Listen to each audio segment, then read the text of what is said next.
Hey everyone, and welcome back to the channel. Today, we're diving into a topic that has fascinated criminologists, psychologists, and the public for decades.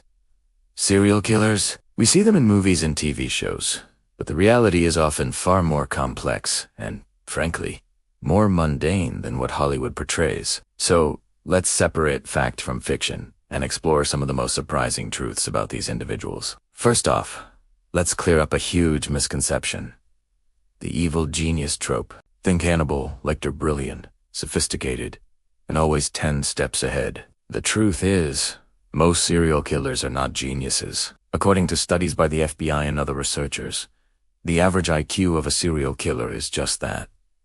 Average. Some are even in the below average range. Their crimes are often opportunistic and messy, not the work of a meticulous mastermind. The idea of them being hyper-intelligent is largely a creation of pop culture that makes for a better story, but it's not a reflection of reality. They are often just ordinary people who blend into society, which is perhaps what makes them so unsettling. Another common myth is that all serial killers are reclusive loners who live in creepy, isolated houses. While some do fit this stereotype, many lead surprisingly normal lives. They have jobs, families, and friends. They can be your neighbor, your coworker, or even a community volunteer. Take Dennis Rader, the BTK killer.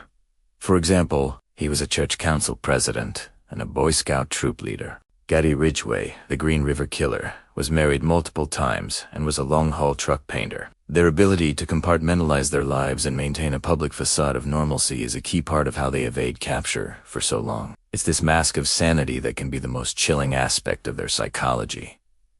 Let's talk about motives. Why do they do what they do? It's a question that has puzzled experts for years. It's almost never about money or practical gain in the way we think about other crimes. The motivation is almost always deeply psychological and personal, often stemming from a need for power, control, and sadistic gratification. Many, though not all, experienced severe abuse, neglect, or trauma during their childhoods. This doesn't excuse their actions in any way, but it can provide a glimpse into the developmental pathways that might lead to such violent behavior. Their fantasies often begin at a young age and escalate over time, moving from thoughts to actions. For them, the act of killing is the ultimate expression of control over another human being. Now, what about the idea that they can't stop killing? This is largely true. For a serial killer, the period between murders is known as a cooling-off period. During this time, the urge to kill subsides, but it inevitably returns, often with greater intensity. This compulsion is what drives the repetitive nature of their crimes. It's a cycle of fantasy, stalking, abduction, murder, and then a return to the fantasy, fueled by the memory of the crime. Unlike spree killers who commit multiple murders in a short period without a cooling-off period, serial killers can go for months or even years between their acts, allowing them to blend back into society and plan their next move. Here's a fact that might surprise you. Female serial killers, they are much rarer than their male counterparts, making up only about 15% of the total, and their methods are often very different. While male serial killers tend to hunt and use more overt violence, female serial killers are more likely to be quiet killers. They often target people they know, like family members or patients in their care if they work in healthcare. Think of nurses or caregivers. Their weapon of choice is frequently poison or overdose, making their crimes harder to detect initially. They are often motivated by financial gain or a twisted sense of mercy, a phenomenon sometimes called angel of death killings. Let's touch on profiling. The FBI's Behavioral Analysis Unit has become famous for creating profiles of unknown subjects, or unsubs. But how accurate is it? Profiling is more of an art than a hard science. It's an investigative tool, not a crystal ball. A profile can help law enforcement narrow down a suspect pool by providing a general sketch of the likely offenders, characteristics, age, race, occupation, and habits based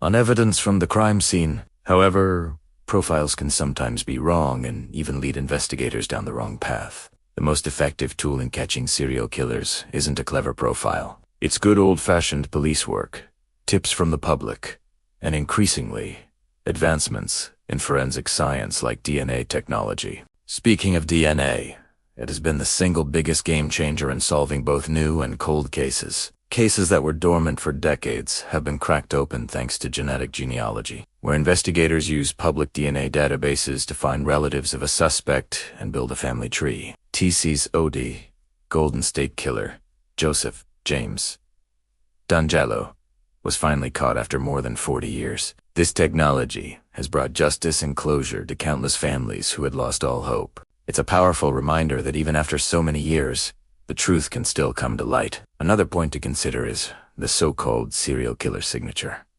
This is different from a killer's modus operandi, or MO. The MO is what the killer does to commit the crime, how they approach, subdue, and kill the victim. The MO can change over time as the killer becomes more experienced or as circumstances change. The signature, on the other hand, is the ritualistic, psychological component that they need to fulfill their fantasy. It's not about successfully committing the crime. It's about the why.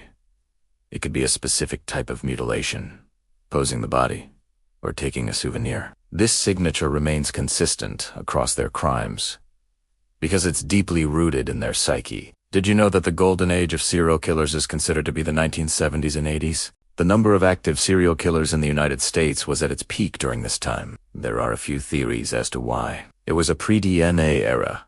Forensics were less advanced, and law enforcement agencies didn't communicate as effectively across jurisdictions. The rise of the interstate highway system also made it easier for killers to travel, dispose of bodies, and evade capture. Today, the number of serial killers has significantly declined. This is due to better police work, forensic science, surveillance, technology, and public awareness. It is a testament to how far we've come in our ability to track and apprehend these offenders.